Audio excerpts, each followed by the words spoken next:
श्री नाभा जी ने भक्तों का स्मरण किया और जो जो भक्त हृदय में आते गए उनका यश नाभा जी लिखते गए। अगर किसी भक्त का यश भक्तमाल जी में नहीं है तो उसके दो ही कारण हैं। पहला कारण, या तो नाभा जी के उपस्थित काल के बाद वो भक्त हुए होंगे इसलिए उनका यश नहीं है, या फिर नाभा जी के चिंतन में वो नहीं आए होंगे इसलिए उनका यश नहीं है। अब बड़ी बात कि नाभा जी के चिंतन में कौन आए।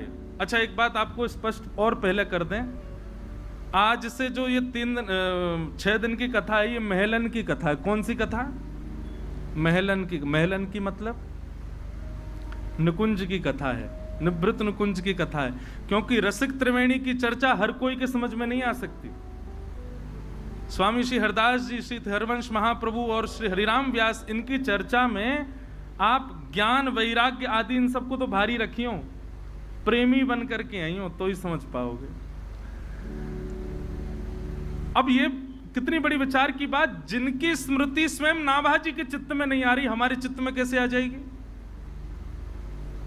श्री अग्रदास जी की कृपा प्राप्त करके, इतने वैष्णवन की कृपा प्राप्त, इतने संतन की सेवा करके जब नाभा जी के चित्त में त्रिवेणी प्रकट नहीं हुई तो हम लोग इतने ऊंचे स्थिति में हैं कि हमारे चित्त में प्रकट हो जाएं। पर फिर भी बस प्रयास मात्र करियो, इन आचार्यन से प्रार्थना करियो, श्री राधा वल्लभ जी से प्रार्थना करियो, प्यारे गिरधर लाल जी से प्रार्थना करियो कि रसिक त्रिवेणी के संगम में हमारो गोतो लग जाए। तो नाभा जी के चित्त में वही आ रहे हैं जो हरिप्रिय हैं, जो हरि को प्रिय हैं वो आ रहे हैं उनके चित्त में। तो फिर दूसरी बात ये आती है कि श्री नाभा जी को यह भी लग सकता था कि क्या हरिदास जी, हरिवंश जी और हरिराम व्यास जी, क्या ये हरिप्रिय नहीं है? इनका चिंतन नहीं आ रहा, इनकी स्मृति नहीं आ रही। नाभा जी को भरोसा है, बोले हरिप्रिय नहीं है, हरिप्रिय तो एक स्थिति है, तो अति अति हरिप्रिय है, फिर भी इनकी स्मृति क्यों नहीं हो रही है? श्री अग्रदास जी महाराज के चरणों में जाकर के निवेदन किया कि सरकार, गुरुदेव, सब स्मरण में आ रहे हैं, पर वृंदावन की रसिक त्रिवेणी श्री हितरवंश महाप्रभु, स्वामी श्री हरदास जी महाराज और श्री हरिराम व्यास जी, इनका स्मरण नहीं हो। इनको हरित्रयी भी कहा जाता है। क्या कहते हैं? हरित्रयी। अग्रदास जी महाराज मंद मंद मुस्काने लगे, बोले कि भैया, तुमने जिन जिन के ठाकुर जी चित्त में बुलाए उन ठाकुर जी के सेवक तुम्हारे चित्त में आ गए, पर इन तीनों की उपास्या तो किशोरी जी हैं, अभी तक उनको वंदन नहीं किया, इसलिए तीनों नहीं आ रहे हैं। आपने 24 अवतारों को गाया, भक्तमाल जी के प्रारंभिक छप्पे में आपने 24 अवतार गाए, किशोरी जी को गाया? नाभा जी बोले नहीं, किशोरी जी को तो नहीं गाया। तो बोले भैया, ये तीनों ऐसे हैं, कृष्ण पाछे हैं, पहले तो किशोरी जी हैं इनके लिए। और वृंदावन के किसी भी रसिक का यदि स्मरण करना चाहोगे तो उसके लिए किशोरी जी की कृपा जब तक नहीं होगी नाभा जी, तब तक आप इन तीनों का रस नहीं गा पाओगे, वृंदावन के किसी रसिक को नहीं बुला पाओगे। इसलिए वृंदावन के रसिकों को यदि आमंत्रित करना है तो किशोरी जी का यश गाना पड़ेगा। और तब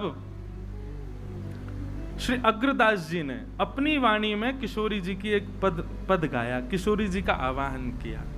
वंदौ श्री राधिका पद पद्म, वंदौ श्री राधिका,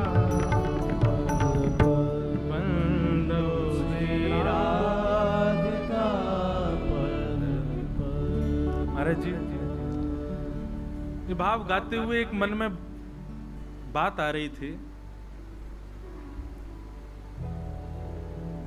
प्रधानमंत्री को बुलाने के लिए पीए को रिझाना पड़े, ये बात तो सुनी गई, पर पीए को बुलाने के लिए प्रधानमंत्री रिझाना पड़ रहा है, ये बात पहली बार सुनी है। ये भक्तमाल जी में सुनने में आई है।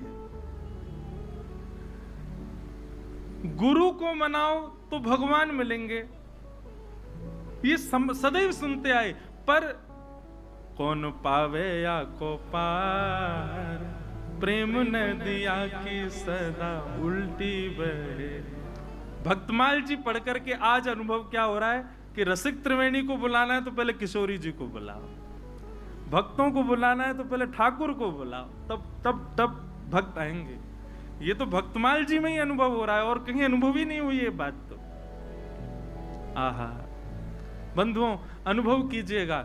श्री अग्रदास जी ने जैसे ही किशोरी जी का स्मरण किया, हमारे श्री परमानंद जी ने भी एक पद गाया, परमानंद दास जी ने, धन धन राधिका के चरण, धन धन राधिका के चरण, सुभग शीतल अति कोमल, सुभग शीतल अति कोमल, कमल के सेवरण, धन धन कमल के सेवरण, धन धन राधिका के चरण, धन धन राधिका के चरण।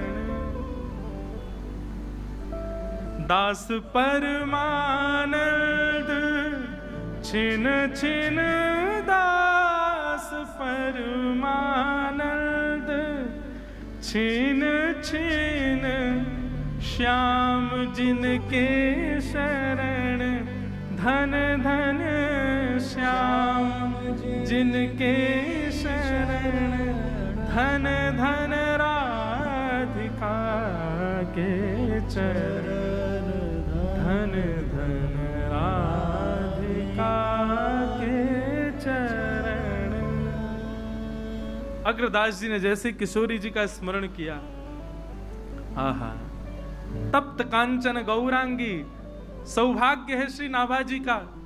उनके चित्त में गुरुदेव स्मरण कर रहे हैं, पर नाभा जी के चित्त में हमारी वृषभानु नंदिनी बरसाने वाली अति सुकोमला श्री किशोरी जी प्रकट है गई। आहा, जैसी प्रकट भई है अग्रदास जी, श्री नाभा जी के नेत्र सजल हो गए, नेत्रों से अश्रुपात गिर रहा है किशोरी जी के श्री अंग को देख करके। श्री कांति का दर्शन करके नेत्र सजल हो गए। आहा, किशोरी जी जैसे समीप गईं और समीप जाकर के जैसे ही श्री नाभा जी को अपने कर कमल से उनकी थोड़ी का स्पर्श किया, वृषभानु की किशोरी सुन गैया हुत भूरी, प्रीत जान के हु थोड़ी तोहे राखेगी शरण, मन भूल मत जइयो राधा रानी के चरण। अब विचार करो, ये रसिक त्रिवेणी कितनी ऊंची सत्ता है कि इनके लिए किशोरी जी को बुलाना पड़ता है। ठाकुर जी तो खाली बैठे रहे, कहीं बुला लो चले जाएंगे, किशोरी जी थोड़ी जामे। किशोरी जी के जैसे ही कर कमल का स्पर्श किया, नाभा जी की थोड़ी से स्पर्श कराते ही इतने में ही पीछे से जैसे मानो 3 सखियां आई हैं और तीनों सखियों ने आकर के अपने आप ही 3 रूप धारण कर लिए। श्री हितहरिवंश महाप्रभु, स्वामी श्री हरदास जी महाराज और श्री हरिराम व्यास, तीनों वहीं प्रकट हो गए। बोलो रसिक त्रिवेणी की। किशोरी जी के स्पर्श करते ही, किशोरी जी की कृपा प्रसाद प्राप्त करते ही रसिक त्रिवेणी प्रकट हो गए। और मानो श्री नाभा जी को अब आज्ञा की, अब आप इन रसिकों के भाव लिखो। और सर्वप्रथम श्री नाभा जी ने भगवान की वंशी, भगवान के अधरामृत का नित्य पान करने वाली वंशी श्री हितहरिवंश महाप्रभु के रूप में जो प्रकट हुए हैं, उनका यश पहले लिखा। और अब यहां श्री हितहरिवंश महाप्रभु का 26 श्री नाभा जी गा रहे हैं। अब यहां से रसिक त्रिवेणी की चर्चा प्रारंभ हो रही है, सब लोग भाव से सुनिएगा। हंस ध्वनि।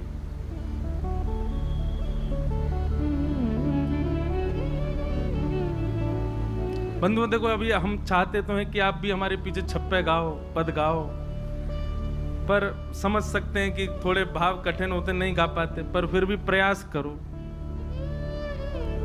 श्री नाभाजी वर्णन कर रहे हैं,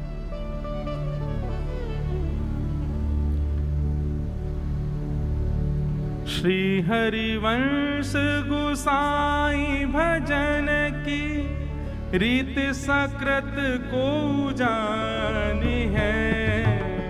श्री हरिवंश गोसाई भजन की रीत सकृत को जानी है। श्री हरिवंश गोसाई भजन की रीत सकृत को जानी है। श्री हरिवंश गोसाई भजन की रीत सकृत को जानी है।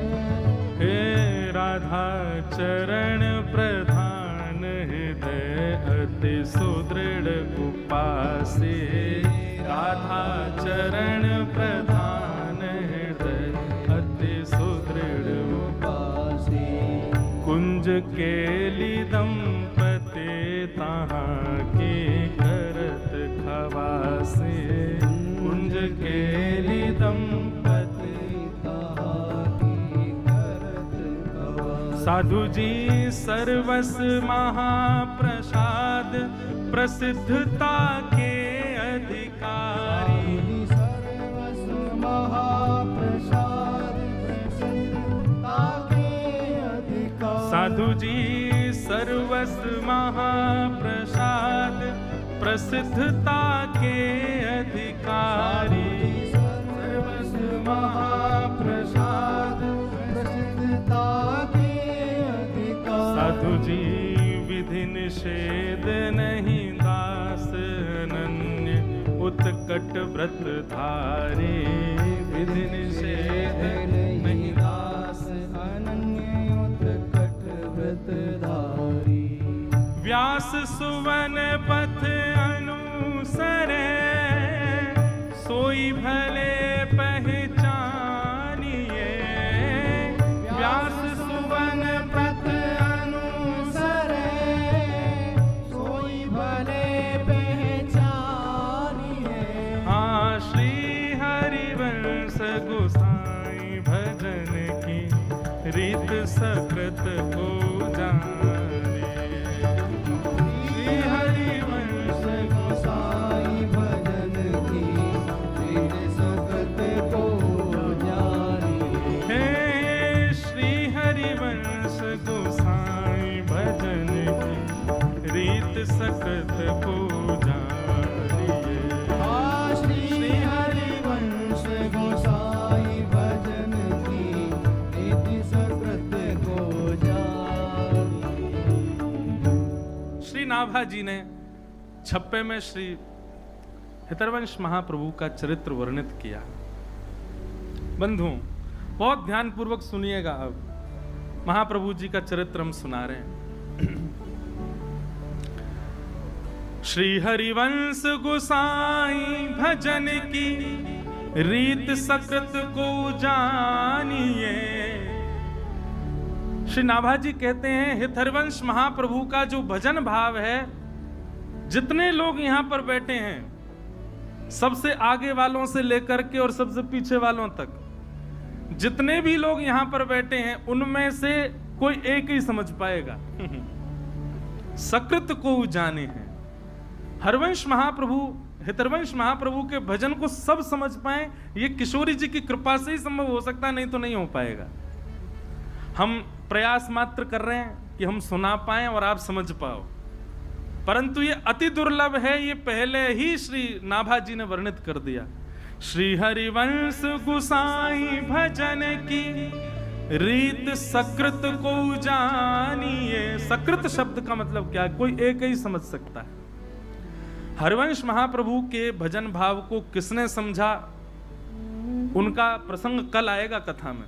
आज तो हम श्री राधा वल्लभ जी के प्राकट्य तक की कथा सुनाएंगे और फिर महाप्रभु जी के जो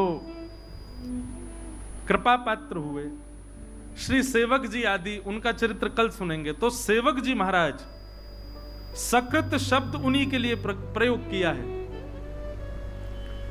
हर कोई हितरवंश महाप्रभु के भजन भाव को नहीं समझ सकता। श्री राधा चरण प्रधान हृदय अति सुदृढ़ उपासी। राधा चरण प्रधान हृदय अति सुदृढ़ शब्द, बहुत ध्यानपूर्वक सुनिए भैया, इधर उधर मत देखना कोई भी। हम पहली बार कथा कर रहे हैं भक्तमाल की, बड़े भाव से सुनो भैया सबरे। आप लोग इधर उधर देखोगे, एक दूसरे से बात करोगे, अगले जन्म में ब्याह नहीं होगा। हाँ चलो इसी बहाने सही यहीं तो देखोगे। महाराज जी अगले जन्म में ब्याह नहीं हो, ये जब कहते हैं तो लोग देख, अब देखो कोई नहीं देखेगा इधर उधर। ब्याह की इतनी ललक है सबन को, या जन्म में भयो नहीं, अगले जन्म की प्रतीक्षा है। बहुत ऊंची बात। श्री राधा चरण प्रधान हृदय अति सुदृढ़ उपास। महाप्रभु जी किशोरी जी के चरणों के ऐसे उपासक, कैसे सुदृढ़ शब्द, सुदृढ़ मतलब बस किशोरी जी के चरणारविंद। कहां तक कहें, श्री प्रियादास जी ने तो अपने छप्पे में, वो क्या कहते हैं, प्रियादास जी का छप्पे कहता है, हित जू की रीत को लाखिन में एक जाने, राधा ही प्रधान माने पाछे कृष्ण ध्याइए। पहले किशोरी जी, पीछे कृष्ण, ऐसी भक्ति है श्री हितरवंश महाप्रभु के। भैया इस भाव को सामान्य लोग नहीं समझ पाएंगे। जयपुर में भी कथा हो रही है, इतने लोग बैठे हैं, परंतु सत्य बताएं, रसिक त्रिवेणी की चर्चा का स्थान वृंदावन ही है, परंतु हमको जयपुर में वृंदावन का अनुभव होता है, इसलिए यहां ये बात कह रहे हैं। पाछे कृष्ण ध्याइए, ठाकुर जी पीछे हैं, पहले किशोरी जी हैं। हमारे यहां कभी रास होता है ना, दिखावे वाला रास नहीं, वास्तविक रास यदि वृंदावन का कभी देखने जाओ तो वहां ऐसा होता है कि लीला के बाद में आपको अधिकार है कि आप जाकर के कुछ भी पवाओ ठाकुर जी को अपने हाथ से।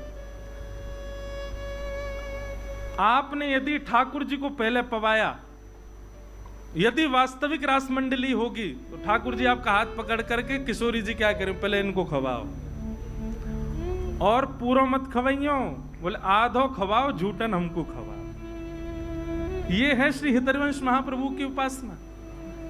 महाराज पहले किशोरी जी को बीड़ा पधरायो जाएगा, बीड़ा जब किशोरी जी पालेंगे फिर ठाकुर जी को पधरायो जावे।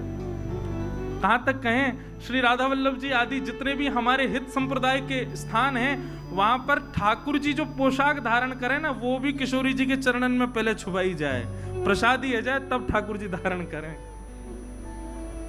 ऐसी महाप्रभु जी की उपासना। हित जू की रीति को लाखन में एक जाने, लाखों में कोई एक समझ पाएगा श्री हित महाप्रभु की भक्ति को। राधा ही प्रधान माने पाछे कृष्ण ध्याइए, निपट विकट भाव होत न स्वभाव ऐसो, उन्हीं की कृपा दृष्टि नेक क्यों हूं पाइए। ऐसा भाव किशोरी जी की कृपा से ही हो सकता है, और किसी भाव से आप कितना प्रयास कर लो ये संभव नहीं है। और कुंज केली दंपति तहां की करत खवासी। कुंज निकुंजों में ठाकुर जी की नित्य केली का, अभी महाप्रभु जी का चरित्र सुनाएंगे, फिर सुनिएगा क्या क्या भाव सुंदर महाप्रभु जी के। सर्वस महाप्रसाद प्रसिद्धता के अधिकारी।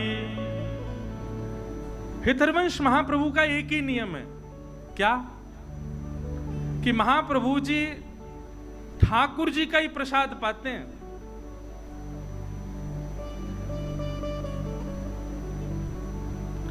हमारे बाम भाग में जो अति सुंदर केश अच्छा हाँ ऊपर है, मुझे लगे ये तो हितध्रुव दास जी। हाँ ऊपर श्री हितरवंश महाप्रभु। सर्वस महाप्रसाद प्रसिद्धता के अधिकारी। हितरवंश महाप्रभु का एक सुदृढ़ नियम है, क्या? ठाकुर जी के प्रसाद से इतर कुछ ग्रहण ही नहीं करते।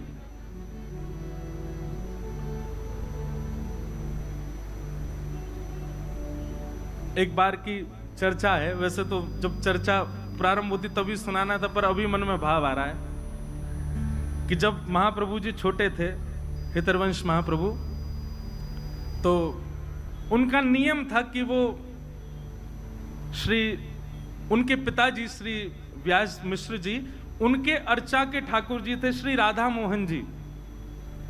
हरिवंश महाप्रभु ने 3 ठाकुरों की सेवा की है, श्री राधा मोहन जी, नवरंगी लाल जी और श्री राधा वल्लभ लाल जी। तो इनके पिताजी के ठाकुर जी थे श्री राधा मोहन लाल जी। हरिवंश महाप्रभु छोटे से थे तो अपने पिताजी की सेवा देखते रहते थे, और जैसे ही ठाकुर जी की अर्चना होती सबसे पहले हाथ बढ़ाते, बोले कि प्यास लगती तो चरणामृत ही पीते, पानी नहीं पीते थे, जल नहीं, चरणामृत पीते थे। भूख लगती तो मैया से कहते जल्दी भोग लगाओ, मुझको भूख लगी है। मैया कहती तू खा ले कुछ, बोले नहीं पहले भोग लगाओ। किशोरी जी ठाकुर जी भोग पालेंगे तभी पाऊंगा, नहीं तो भूखो रहूंगा। एक ऐसी लीला चर्चा सुनाई जाती बड़ी मधुर कि एक बार छोटे से हैं हरिवंश जी, रात्रि में बहुत जोर की भूख लगी और महाराज उठ करके बैठ गए, रोने लगे जोर जोर से। रोते रोते मैया से कहे, बोले मैया मुझको भूख लगी, कछु पवाओ। पिताजी मुझको भूख लगी, कुछ खिलाओ। जैसे आजकल के बालों को कुछ भी दे दें तो ऐसे ही कुछ ले आए, बोले लो खा लो। बोले नहीं पहले भोग लगाओ। माताजी पिताजी बोले रात के 1:30 बज रहे हैं, 2 बज रहे हैं। अब उस समय घड़ी तो नहीं होगी, पर हाँ ये कही होगी अर्धरात्रि हो रही लाला, ठाकुर जी शयन कर रहे हैं, उनको उठा के भोग कैसे लगाए? बोले नहीं नहीं नहीं मुझे तो भूख लगी है। अब बोले इसको भूख लगी है और ठाकुर जी को उठा नहीं सकते, खाएगा भोग ही। दूध ला करके रख दिया, बोले ले इसको पी ले। महाप्रभु बोले नहीं पहले ठाकुर जी का भोग लगाओ। ठाकुर जी का यदि भोग नहीं लगा होगा तो ग्रहण नहीं करेंगे। रोते रोते रोते रोते खूब समय बीत गयो। पिताजी माताजी भी परेशान, बोले सोनी नहीं दे रहा, क्या करें, खा कुछ रहा नहीं है, पी कुछ रहा नहीं है, भोग लगा के ही पाएगो। आहा, महाराज श्री हरिवंश जी की रुदन सुनकर के सेज पर पौड़े भय ठाकुर जी उठ गए और उठ करके श्री जी को उठा रहे, बोले श्री जी उठो। सेवा के राधा मोहन जी। श्री जी बोली क्या हुआ, अभी तो उठवे को समय ना है भयो, अभी तो भोर ना भई, अभी तो मंगला को समय ना भयो, आप काय को उठाए रहे हो? बोले रुदन ना सुन रही, हरिवंश बालक रो रहे हो बहुत जोर से। श्री जी बोली काय को रो रहे हैं हरिवंश जी? बोले भूख लगी है। अब वाको तो नियम है, वो तो हमारो ही शीत प्रसादी पावे, हमारो ही चरणामृत ग्रहण करे, हमारो ही चरणोदक प्राप्त करे, वाके अलावा तो कुछ लेवे ना। अब रात्रि में बालक छोटो भूख लगी आई है। ठाकुर जी किशोरी जी बोली अब क्या करें, अभी तो मंगला में समय है, लेकिन समय तक यदि प्रतीक्षा करी तो बेचारो प्यासो बालक कितनो रोवेगो। सो ठाकुर जी सेज से उतरे और अपनी झारी, जल पीवे वाली झारी, वही से ही किशोरी जी को कही कि पाम लटका लो नीचे। किशोरी जी पाम लटका के बैठ गई ठाकुर जी, और ठाकुर जी अपनी झारी जीते ही अपने चरणन को धो रहे हैं, स्वयं ही अपनो चरणामृत प्रदान कर रहे हैं, स्वयं ही अपनो चरणामृत निकाल रहे हैं। पास में बंटा भोग रखो। ठाकुर जी गए, बंटा भोग उठा के लाए, खोल करके किशोरी जी के मुख में पवायो और स्वयं पायो, वहां को भोग निकाल करके सामने धर दियो। आज ठाकुर जी और किशोरी जी ने अपने आप ही श्रृंगार कर लिया, अपने आप ही एक दूसरे को सुंदर भाव सजा करके और सेज पे ही दोनों बैठ गए। 3 साढ़े 3 बजे जो समय हो तो सुबह मंगला करवे को श्री व्यास मिश्र जी तुरंत गए मंदिर में जाकर के कपाट खोले और जैसे कपाट खोल करके देखी तो कहा पाए और ठाकुर जी तो बैठे हुए हैं, अपने आप ही टेढ़ों से श्रृंगार कर लिया है, यहाँ तक कुंडल भी उतर रहे हैं, थोड़े थोड़े वस्त्र भी उधरे उधरे से दिख रहे हैं, और तभी कहा देखो नीचे पात्र में चरणामृत भी रखो है, चरणोदल भी कर दियो है, और पास में बंटा जी भी खुले हुए हैं, दोनों की दतुइयां लगी हुई हैं, नेक नेक पाए लियो है। आहा, ये दृश्य देख करके व्यास मिश्र जी तो आनंदित हो गए। तुरंत गए और जाकर के चरणामृत और भोग ले जाकर के हरिवंश बालक को प्रदान किए। तुरंत पा लियो, पा करके बालक तो सो गयो, लेकिन माता पिता दोनों नेत्र सजल और ठाकुर जी को देख रहे हैं कि हम तो विचार कर रहे हैं ठाकुर जी को कैसे उठाएं, पर हरिवंश जी को रुदन सुनकर के ठाकुर जी स्वयं उठ गए, स्वयं अपनो चरणामृत निकाल लियो, स्वयं अपनो श्रृंगार कर लियो, स्वयं भोग लगा के और स्वयं तैयार है के सेज पर विराजमान है गए। वादना श्रृंगार नहीं भयो, वादना मंगला आरती ना भाई, बोल क्यों? आज ठाकुर जी ने अपनी मंगला खुद ही कर ली है। क्यों? हरिवंश जी को भूख लगी। किस लिए? क्योंकि उनका नियम है कि वो ठाकुर जी के प्रसाद के अलावा कुछ नहीं पाते। इसीलिए श्री भक्तमाल जी में कह रहे हैं, सर्वस महाप्रसाद प्रसिद्ध ताके अधिकारी। महाप्रसाद की महिमा, मैं तो ये बात कहता हूं कथा में, आप एक नियम लोग नियम कौन से धारण करते हैं जिससे उनको पुण्य प्राप्त हो? नियम ऐसे धारण करो जैसे ठाकुर जी प्राप्त हो। नियम ऐसे धारण करो जैसे ठाकुर जी लीला करें। अब वो नियम भी हम बता दें तो फिर नियम का बात अपने आप ढूंढो, ऐसा का नियम करें जैसे ठाकुर जी प्राप्त हो। महाप्रसाद पावे को एक नियम ये श्री महाप्रभु जी से आप सब सीख सकते हैं। क्या? आज के बाद जो ठाकुर जी को अर्पित नहीं है उस वस्तु को लेना ही नहीं है, ग्रहण ही नहीं करना है। चाहे भूखे रहे आएंगे, चाहे प्यासे रहे आएंगे, पर जो ठाकुर जी को भोग ना लगाई गई हो, जो ठाकुर जी को ना पधराई गई हो, ऐसी वस्तु को अस्वीकार करो। ये नियम आप धारण कर लो, श्री महाप्रभु जी से यही सीख लो, उसी की कृपा से ठाकुर जी प्रकट हो जाएंगे। तो विधि निषेध नहीं दास अनन्य उत्कट व्रतधारी, व्यास सुवन पथ अनुसरे सोई भले पहचानिए, श्री हरिवंश गुसाई भजन की रीत सकृत को जानिए। ऐसे श्री हितरवंश महाप्रभु, उनको हम बारंबार प्रणाम करते हैं और उनके मंगल चरित्र को जितना यथामति रसिक जनों की कृपा, संत जनों की कृपा से श्री राधा सरस बिहारी जी के चरणों में अर्पित करते हैं। ध्यान पूर्वक सब लोग सुनिएगा।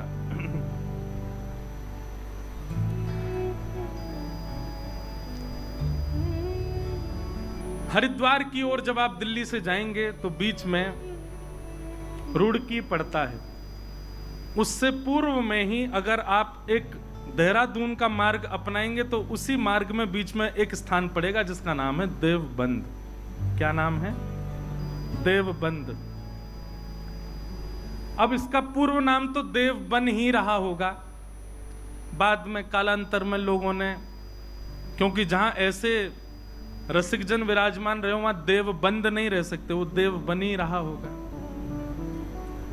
तो देवबंद में व्यास मिश्र नाम के एक ब्राह्मण रहते थे और उनकी पत्नी का नाम श्रीमती तारा। व्यास मिश्र जी जो थे ये बहुत अच्छे ज्योतिषाचार्य थे और ज्योतिष का ऐसा प्रभाव इन्होंने सब पर डाल रखा था कि महाराज खूब भीड़ लगी रहती थी लोगों की पुछवाने के लिए। एक बार एक बादशाह के यहां गए और बादशाह के यहां जाकर के उसको कुछ इन्होंने भविष्य कथन किया और उसको आशीर्वाद के रूप में 4 श्रीफल प्रदान किए। बादशाह ने जब अपना भविष्य कथन सुना तो बड़ा प्रसन्न हुआ। प्रसाद रूप में 4 श्रीफल मिले तो उसने पूछा ये 4 श्रीफल? तो उन्होंने कहा ये धर्म अर्थ काम मोक्ष।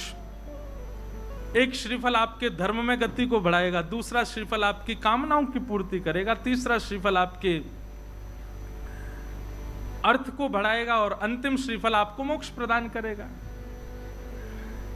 उनके प्रस्तुतिकरण से, उनके भाव से बादशाह इतना प्रसन्न हो गया, उसने श्री व्यास मिश्र जी से कहा, आप मेरे संगी रहा करो, मेरी योजनाएं बताते रहा करो, मेरे आगे के कुछ ना कुछ भावों को आप संग रह करके मुझे सुदृढ़ करते रहा करो।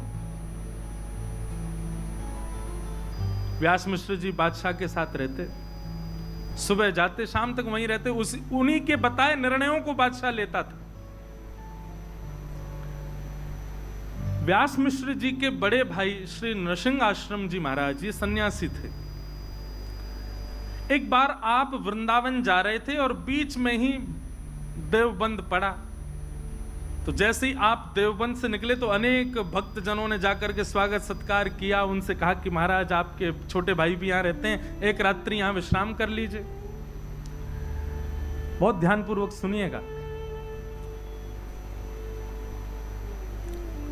नृसिंह आश्रम जी बहुत सबके याचना करने पर रुक गए। सब प्रणाम करने आए तो व्यास मिश्र जी अपनी पत्नी तारा के साथ में, बड़े भैया हैं, प्रणाम करने आए, प्रणाम किया, दोनों को आशीर्वाद दिया। जैसे ही प्रणाम करके उठे तो नृसिंह आश्रम जी ने व्यास मिश्र जी के ललाट को देखा और देख करके बोले, चिंता की रेखाएं दिख रही हैं, बहुत चिंतित लग रहे हो आप, क्या बात है? अत्यंत संकोच के साथ सकुचाए भाव से निवेदन किया, सब कुछ है भैया, सब कुछ है आपकी कृपा से, गुरुदेव की कृपा से, भगवत कृपा से सब कुछ है, पर हरिभक्त परायण एक संतान नहीं है। नृसिंह आश्रम जी हंसने लगे, बोले तुम पूरी दुनिया का भविष्य बताए फिरते हो, अपना भविष्य नहीं देख पा रहे। और रही बात भाई संतान नहीं है तो इसको भगवत प्रसाद मानो, दोनों ही भजन करो, मत पड़ो उस भाव के पीछे। मैं कथा में एक बात कहा करता हूं, प्रकृति आपको जो सहज रूप से दे दे उसको स्वीकार करो। प्रकृति ने आपके लिए जिस भाव को नहीं रखा उसके पीछे मत भागो, चाहे वो संतान हो, चाहे वो ब्याह हो, चाहे वो कोई भी संबंध क्यों ना हो, संसार की कोई वस्तु क्यों ना हो। आप प्रकृति के पीछे दौड़ करके, भाग करके, दुनिया भर के क्रियाकलाप करके, दुनिया भर के जो है तंत्र मंत्र करके और योजनाएं बना करके अगर किसी वस्तु को पालोगे, प्रसन्न नहीं रह पाओगे। इसलिए प्रकृति जो दे उसको स्वीकार करो। पर यहां पर महाराज जी एक प्रश्न उठता है, ऐसे तो नंद यशोदा के भी लाला नहीं थे, उन्होंने भी तीर्थों में जा जा करके खूब प्रार्थना करी। हमारे नाना जी एक बात कहते थे, अच्छा एक बात बताएं, ये कथा हमारे नाना जी करने वाले थे। लोकेश भैया बता रहे, बोले मैंने नाना जी से कहा था कि आप कथा सुनाओ, तो नाना जी बोले करेंगे करेंगे करेंगे। नाना जी तो भगवत धाम प्रस्थान कर गए, पर वो हमको इसीलिए तैयार करके गए कि हम भक्तमाल सुना दें यहाँ पे, उन्हीं की कृपा प्रसादी। हमारे नाना जी के जिनने दर्शन किए होंगे ना, ये समझ लो कि उनको मतलब उनके बड़ भाग्य ही होंगे कि हमारे नाना जी के दर्शन हुए। ऐसे अद्भुत महापुरुष। वो एक बात बताया करते थे, बोले लाला पुत्र की याचना तो करी है नंद यशोदा ने, पर पुत्र के याचना में पुत्र कैसा चाहिए, वो भावना क्या है? विष्णु आराधनार्थाय। हमको पुत्र इसलिए नहीं चाहिए कि लोग बाग पुत्र की याचना इसलिए करते हैं कि अंतिम समय में वही संस्कार करेगा, यदि पुत्र के हाथों संस्कार ना हो तो ऐसा कहते हैं पुम नामक नरक में जाना पड़ता है। लेकिन महाराज आजकल के पुत्र जैसे हो रहे हैं, ऐसे पुत्रों से संस्कार करके तो निश्चित जाना पड़ेगा।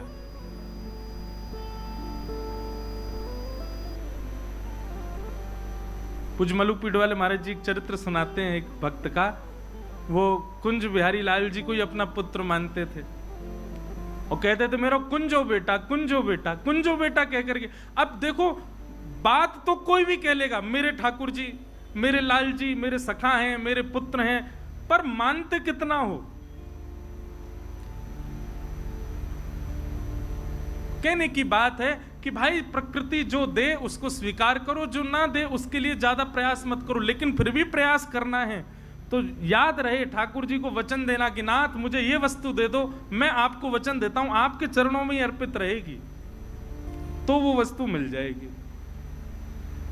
और वही भाव रखा। नृसिंहदेव जी के चरणों में सबने प्रणाम करते हुए कहा व्यास मिश्र जी ने कि हमें एक पुत्र की प्राप्ति हो, भगवत परायण पुत्र हो, भक्ति परायण पुत्र हो। तो नृसिंह आश्रम जी बोले कि तुम सबका भविष्य देखते हो, अपना भविष्य नहीं देख पाए, और मुझे तो दिख रहा है कि तुम्हारे संतान का योग नहीं है। अब तक तो व्यास मिश्र जी बोल रहे थे, लेकिन तारा माँ ने थोड़ी सी प्रार्थना करते हुए हाथ जोड़ के कहा, बोले भगवान यदि सब विधि का विधान है, सब पूर्व से ही नियोजित है, तो फिर आप जैसे संतों के पीछे इतनी भीड़ क्यों लगी रहती है? आप जैसे संतों को इतना लोग प्रणाम क्यों करते हैं? आप जैसे भक्त, आप जैसे संत, इनकी महिमा क्यों है? जब सब विधि से ही होना है तो फिर संतों को, भक्तों को, वैष्णवों को प्रणाम करना बंद कर देना चाहिए। तो हम तो प्रणाम इसीलिए करते हैं सब सुखद हो जीवन में। और जब सब विधि पर ही आश्रित है तो फिर भक्त, वैष्णव, संतों के चरण रज की क्या महिमा रह गई? तारा जी की ये बात नृसिंह आश्रम जी के चित्त को लगी। बहुत सावधानी, सब लोग इधर देखो, पीछे वाले भी, सब लोग भाव से कथा सुनो।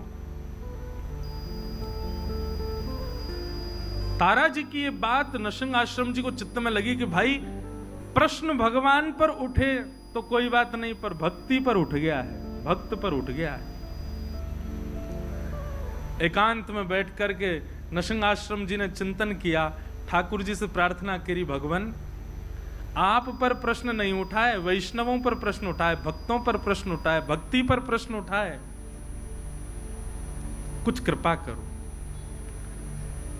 ठाकुर जी प्रसन्न मुद्रा में नृसिंह आश्रम जी के चित्त में आ गए और आकर के अपनी वंशी को ही दिखाने लगे और मानो आज्ञा करने लगे, जाओ अपने भैया से कह दो, छोटे भाई से, निश्चिंत हो जाए। मेरी अधरामृत का निरंतर रसपान करने वाली, अत्यंत रस से सराबोर और पूरी दुनिया तो केवल और केवल मेरा प्रसाद पाती है, पर मेरा स्वच्छंद अधरामृत जिसने जीवन भर पाया, ऐसी वंशी ही उनके कुल में पुत्र बन करके आएगी। लेकिन याद रहे वो भक्त परायण, भक्ति परायण और भक्ति की धारा प्रवाह करने वाला बालक होगा।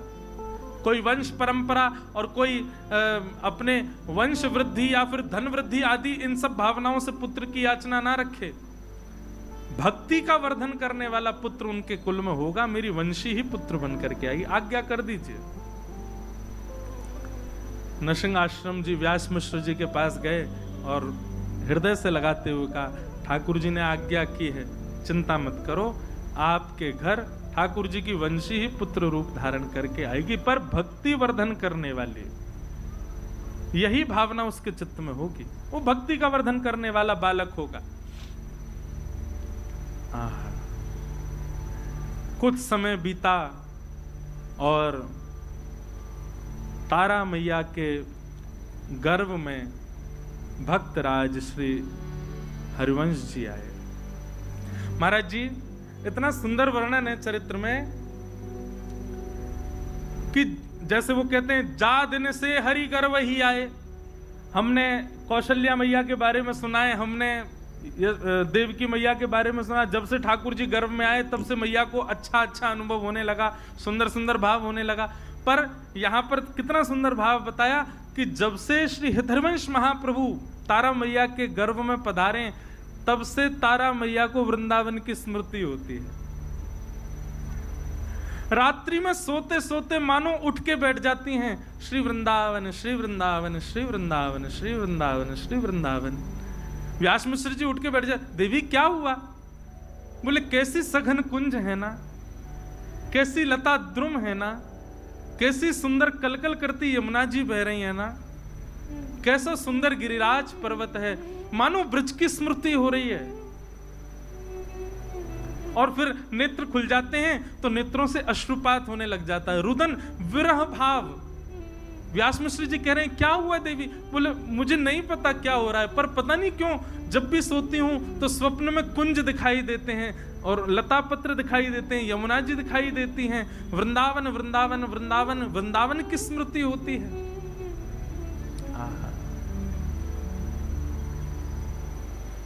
ऐसो श्री वृंदावन। अब तो वो रोज व्यास मिश्र जी से कहती हैं कि आप एक बार हमको वृंदावन ले चलो।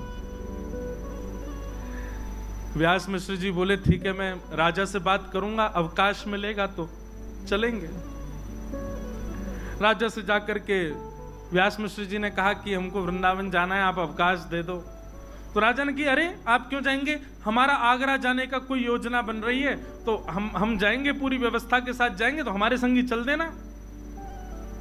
अब राजा की बात वो तो कल पे टालते जाएं, कल चलेंगे कल चलेंगे कल चलेंगे, करते करते करते महाराज महीनों बीत गए और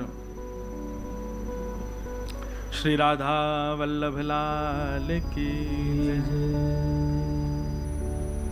राजा तो रोज कहें कि भैया आप चलेंगे, पर समय बीतता गया। रोज तारा मैया कहती हैं कि हमको वृंदावन ले चलो, मुझे बहुत विरह होता है, बहुत स्मृति होती है वृंदावन की, बहुत याद आती है, एक बार दर्शन करा लाओ वृंदावन का। जब अंतिम माह चल रहा था, बस अब प्रकट होने ही वाला है बालक, उस स्थिति में मां आ चुकी हैं, तब राजा आकर के कहता है व्यास में से, बोले हमारी आगरा की योजना बन गई है, चलो। वृंदावन भी अपनी योजनाएं बना करके सबको बुलाता है, अपने आप कोई नहीं जा सकते। पहले चली जाती अगर तारा मैया, तो फिर महाप्रभु जी का जन्म ब्रज में कैसे होता। 9वां महीना प्रारंभ हुआ और तभी राजा बादशाह ने कहा कि हमारी आगरा जाने की योजना बनी, व्यास मिश्र जी आप तैयारी करो, चलेंगे वृंदावन, आपको छोड़ देंगे, आप दर्शन कर लेना। व्यास मिश्र जी बोले अब तो असंभव है, अब तो बालक आने वाला है।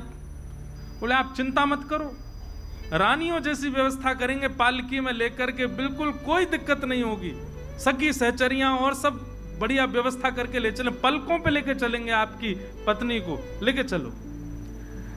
व्यास मिश्र जी का मन तो थोड़ा कम था, जैसे ही घर जाके तारा जी से कहा कि बादशाह ने आज कहा है आगरा जाने के लिए, वो तो पीछे ही हाथ पकड़े, बोले नहीं फिर तो चलेंगे। बोले तुम्हारी स्थिति, बोले मैं संभाल लूंगी, पर ले मुझे वृंदावन ले चलो। और बादशाह के उस टोली के साथ में व्यास मिश्र जी और तारा मैया आगरा के मार्ग की ओर प्रस्थान करने लगे। तभी बीच में पड़ा श्री वृंदावन। वृंदावन में प्रवेश किया।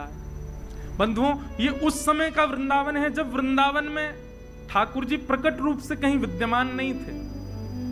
केवल और केवल यमुना जी, व्रज की कुंज लता, ब्रजरज, गोवर्धन नाथ जी, केवल यही हैं और कोई ज्यादा मंदिर आदि कुछ थे नहीं वृंदावन में। भोर के समय गए, वृंदावन में प्रवेश करते ही रोंगटे खड़े होने लगे, नेत्र सजल होने लगे। ये स्थिति व्यास मिश्र जी ने कभी देखी नहीं तारा मैया की। यमुना जी में जाकर, यमुना जी के पुलिन पर जाकर के बैठी, मानो घंटों तक यमुना जी को निहार रही हैं।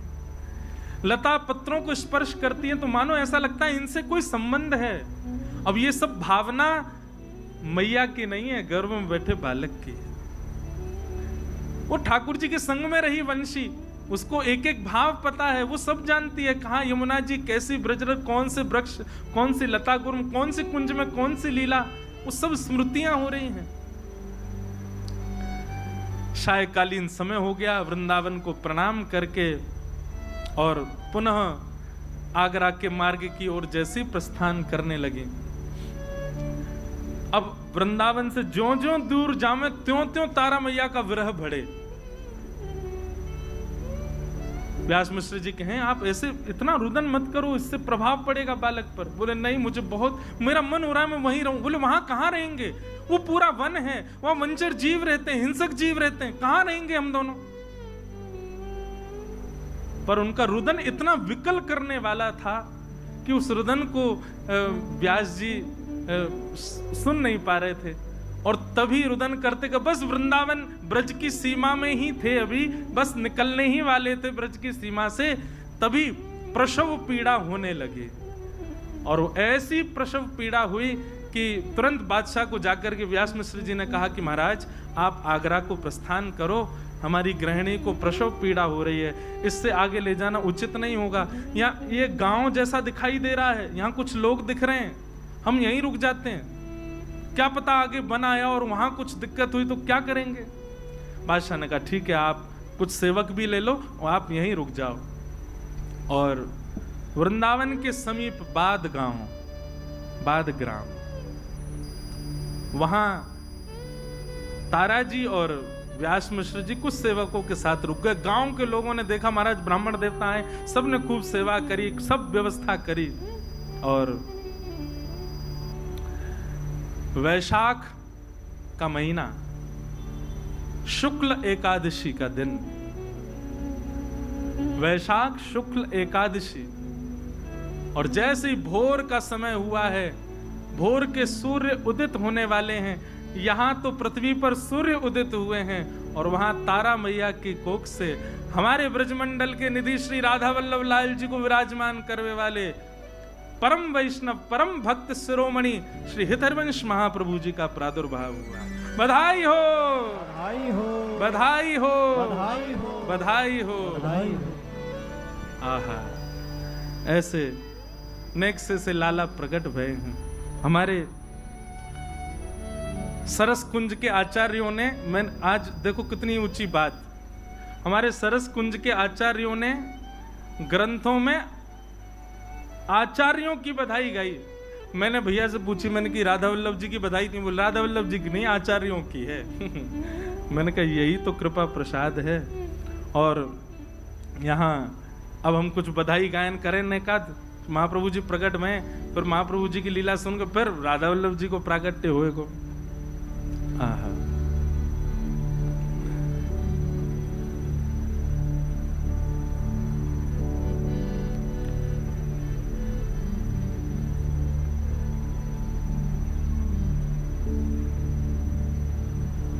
रसिक मिल गावो सरस बधाई, सब जगह बधाई गायन है रोए, आचार्य चरण प्रकट भय हैं। रसिक मिल गावो सरस बधाई, रसिक मिल गावो सरस बधाई, रसिक मिल गावो सरस बधाई, रसिक मिल गावो सरस बधाई। श्रीमत हित हरिवंश रसिक वर, श्रीमत हित हरिवंश रसिक वर, श्रीमत हित हरिवंश रसिक वर, श्रीमत हित हरिवंश रसिक वर। हे भूतल प्रकटो भाई, रसिक वर गाओ सरस बधाई, रसिक वर गाओ सरस बधाई, रसिक वर गाओ सरस बधाई, रसिक मिल गाओ सरस बधाई। श्रीमत हित हरिवंश रसिक वर, श्रीमत हित हरिवंश रसिक वर। भूतल प्रकटे भाई, रसिक वर, रसिक वर, रसिक वर गाओ सरस बधाई, रसिक वर गाओ सरस बधाई, रसिक वर गाओ सरस बधाई, रसिक वर गाओ सरस बधाई। महाराज जी हमारे ब्रज के से लग रहे हैं, ब्रज के हो का, वृंदावन के, राजपुर के, ये तो हमारे स्वामी जी हरदास जी के गांव के हैं भैया। अरे भैया जय हो जाओ, वाह। रसिक वर गाओ सरस बधाई, रसिक वर गाओ सरस बधाई। श्रीमत हित हरिवंश रसिक वर, श्रीमत हित हरिवंश रसिक वर। हाँ भूतल प्रकटे भाई, रसिक मिल गाओ सरस बधाई, रसिक मिल गाओ सरस बधाई, रसिक मिल गाओ सरस बधाई, रसिक मिल गाओ सरस बधाई। हे शुभ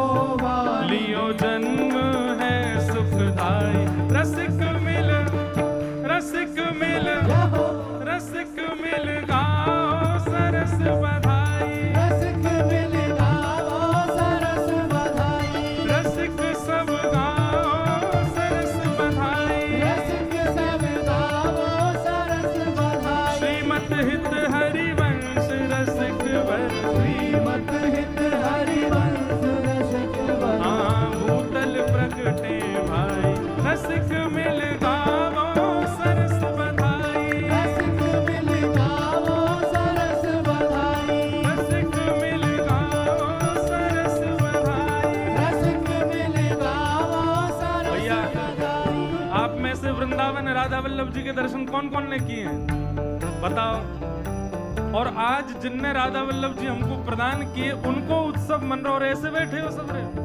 अरे ठाकुर के उत्सव में तो सब नाचे, रसिकन के भक्तन के उत्सव में नृत्य करो भुजा उठा के। रसिक मिल, रसिक मिल, रसिक मिल गाओ सरस बधाई, रसिक मिल गावो सरस बधाई, रसिक मिल गाओ सरस बधाई। रसिक मिल गावो सरस बधाई। हे श्रीमन मोहन कर में वंशी, राखत हेतु बढ़ाई।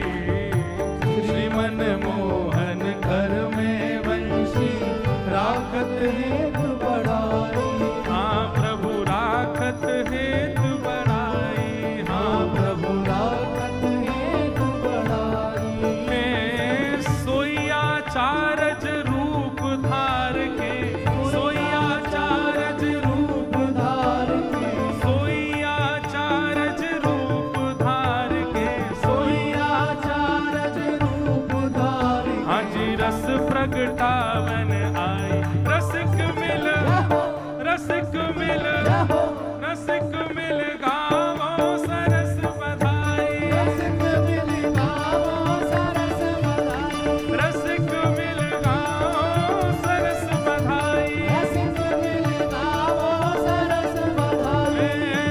जय जय राधा वल्लभ हित हरिवंश, जय राधा वल्लभ हित हरिवंश, ओ जय जय राधा वल्लभ प्यारो हरिवंश, जय राधा वल्लभ प्यारो हरिवंश, ओ जय जय राधा वल्लभ श्री हरिवंश, जय राधा वल्लभ श्री हरिवंश, ओ जय जय राधा वल्लभ प्यारो हरिवंश, जय राधा वल्लभ प्यारो हरिवंश, ओ जय जय राधा वल्लभ हित हरिवंश, जय राधा वल्लभ हित हरिवंश, ओ जय जय राधा वल्लभ हित हरिवंश। जय राधा वल्लभ हित हरिवंश। हे जग जीवन उद्धारण कारण, श्यामा श्याम पठाई।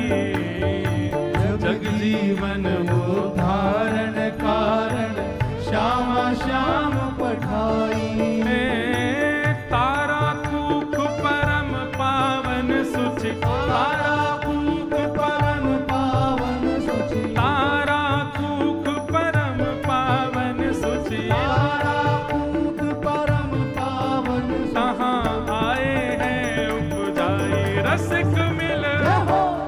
जो हो मैंने एक जोर लगा, श्री गोविंद देव जी को भी पता चले कि आचार्य उत्सव है रो है। रसिक मिल, रसिक मिल, रसिक मिल गावो सरस बधाई, रसिक मिल गावो सरस बधाई, रसिक मिल गावो सरस बधाई। रसिक मिल गावो सरस बधाई। श्रीमत हित हरिवंश रसिक वर, श्रीमत हित हरिवंश रसिक वर। आज भूतल प्रगटे आई, रसिक मिल गावो सरस बधाई, रसिक मिल गावो सरस बधाई, हे रसिक मिल गावो सरस बधाई। रसिक मिल गावो। बोल राधा वल्लभ लाल की।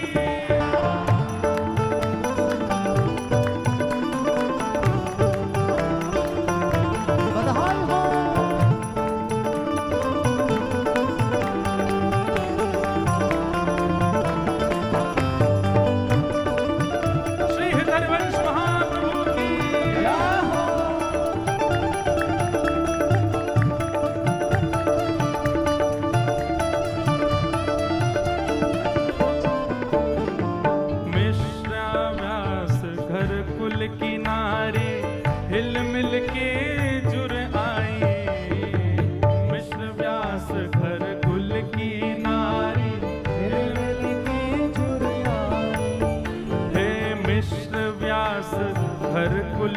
नारी हिल मिल के जुरियाई विश्व व्यास भर किल की नारी हिल मिल के जुरियाई सुभग साथिये द्वार धराए सुभग साथिये द्वार धराए सुभग साथिये द्वार धराए सुभग साथिये द्वार धराए और मोतिन चौक पुराए रसिक मिल रहो रसिक मिल गावो सरस बधाई रसिक मिल गावो सरस बधाई रसिक मिल गावो सरस बधाई रसिक मिल गावो सरस बधाई हित हरिवंश जो प्रकट भये हित हरिवंश जो प्रकट भये हित हरिवंश जो प्रकट भये हित हरिवंश जो प्रकट भये आज भूतल प्रकटे आए रसिक मिल गावो सरस बधाई रसिक मिल गावो सरस बधाई रसिक मिल गावो सरस बधाई रसिक मिल गावो सरस बधाई ध्वजा पताका तोरण रोप बंदन माल बधाई ध्वजा पताका तोरण रोप बंदन माल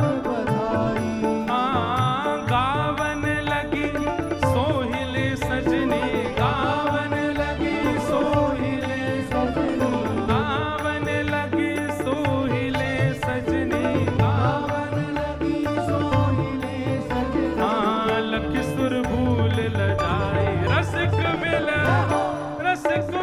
जय हो रसिक मिल गावत सरस बधाई रसिक मिल गावो सरस बधाई रसिक मिल गावो सरस बधाई रसिक मिल गावो सरस बधाई रसिक मिल गावो सरस बधाई रसिक मिल गावो सरस बधाई नौबत भजन लगी अतिलोनी छम छम मुदत बनाई नौबत भजन लगी श्री राधा वल्लभ लाल की धुन सहनाई नौबत भजन लगी आज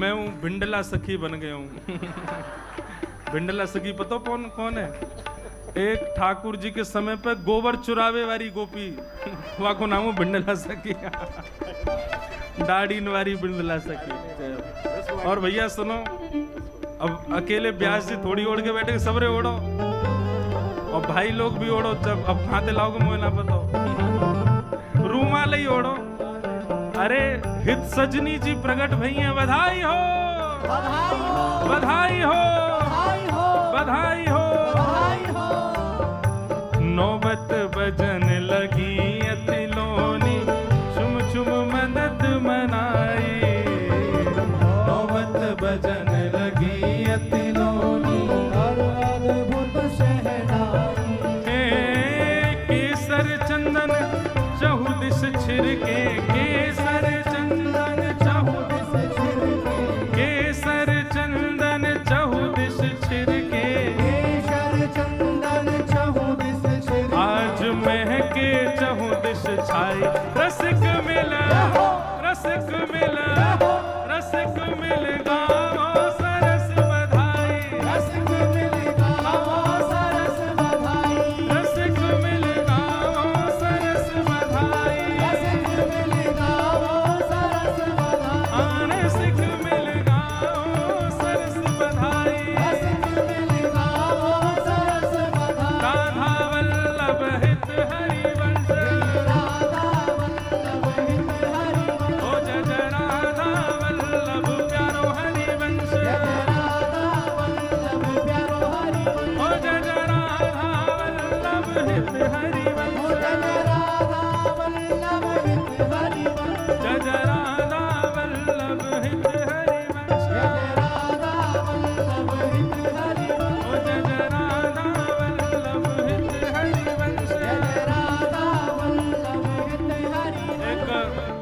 सब ब्राह्मण देवता एक माइक ले लो वहां पर। क्यों? जैसे ही महाप्रभु प्रकट भय तो का भयो है, विप्रवेद ध्वनि करत हर्ष, युत पुष्पांजलि बरसाई।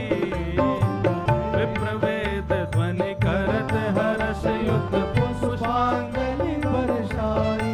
वेद ध्वनि करो महाराज। हरि ओम स्वस्ति न इंद्रो वेदस्रवाः, स्वस्ति नः पूषा विश्ववेदाः, स्वस्ति नस्तार्क्ष्यो अरिष्टनेमिः, स्वस्ति नो बृहस्पतिर्दधातु। विप्रवेद ध्वनि करत हर्ष, युत पुष्पांजलि बरसाई। विप्रवेद ध्वनि करत हर्ष, युत पुष्पांजलि बरसाई। हाँ, पुष्पांजलि बरसाई। पुष्पांजलि बरसाई। ए सरस माधुरी हित सजनी के, सरस माधुरी हित सजनी के, सरस माधुरी हित सजनी के, सरस माधुरी हित सजनी के। आज दर्शन कर हर्षाय, सबक मिल रसिक मिल, रसिक मिल गावे सरस बधाई। मिल गावे सरस बधाई। हे रसिक मिल गावो सरस बधाई। रसिक मिल गावो सरस बधाई। हे हरिवंश रसिक वर प्रगटे, हित हरिवंश रसिक, श्री हित हरिवंश रसिक वर प्रगटे, हित हरिवंश रसिक। हाँ, भूतल प्रगटे आई, रसिक मिल, रसिक मिल, रसिक मिल गावो सरस बधाई। रसिक मिल गावो सरस बधाई। रसिक मिल गावो सरस बधाई। रसिक मिल गावो सरस बधाई। जय जय श्यामा जय जय श्याम, जय जय श्री वृंदावन जय धाम, जय श्री वृंदावन धाम। जय जय श्यामा जय जय श्याम, जय जय श्यामा जय जय श्याम। जय जय श्री वृंदावन धाम, जय जय श्री वृंदावन धाम। जय जय श्यामा जय जय श्याम, जय जय श्यामा जय जय श्याम। जय जय श्री वृंदावन जय धाम। जय श्री वृंदावन। ओ जय जय राधा वल्लभ हित हरिवंश, जय जय राधा वल्लभ हित हरिवंश। ओ जय जय राधा वल्लभ प्यारो हरिवंश, जय जय राधा वल्लभ प्यारो हरिवंश। ओ जय जय राधा वल्लभ हित हरिवंश, जय जय राधा वल्लभ हित हरिवंश। ओ जय जय राधा वल्लभ प्यारो हरिवंश। जय जय राधा वल्लभ। श्री राधा वल्लभ लाल की, श्री हृदयवंश महाप्रभु की, श्री राधा सरस बिहारी लाल की बधाई हो, भाई हो, बधाई हो। भाई हो, आचार्य उत्सव की बधाई हो। भाई हो। विराज जाओ सब लोग।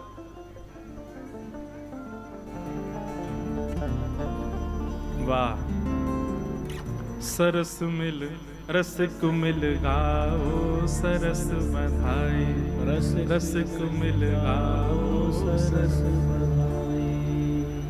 श्रीमत हित हरिवंश जु प्रगटे, श्रीमत हित हरिवंश जो प्रगटे। भूतल पर हैं भाई, रसिक मिल गाओ सरस बधाई, रसिक मिल गाओ सरस बधाई। हाँ, रसिक मिल गाओ सरस बधाई, रसिक मिल गाओ सरस बधाई। महाप्रभु जी का प्रादुर्भाव हुआ।